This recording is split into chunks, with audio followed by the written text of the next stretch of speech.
We get a lot of patients that come in, and it's the same thing that she sort of talked about already, as far as being able to get to the grocery store, and being able, something simple, just being able to get to us.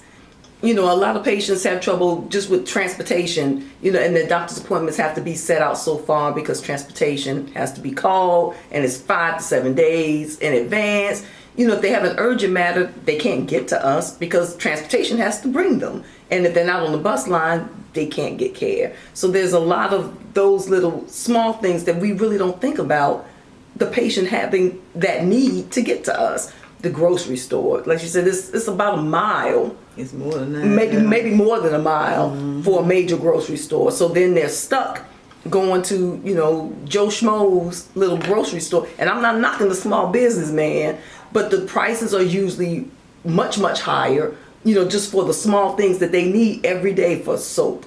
And the vegetables are hardly ever sold in those type of stores. If not, then they're not the freshest in the world.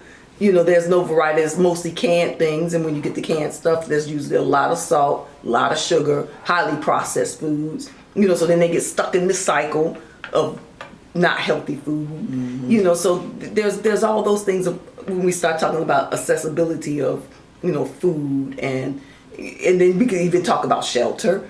We get into, we have a lot of patients who don't have good home to go to.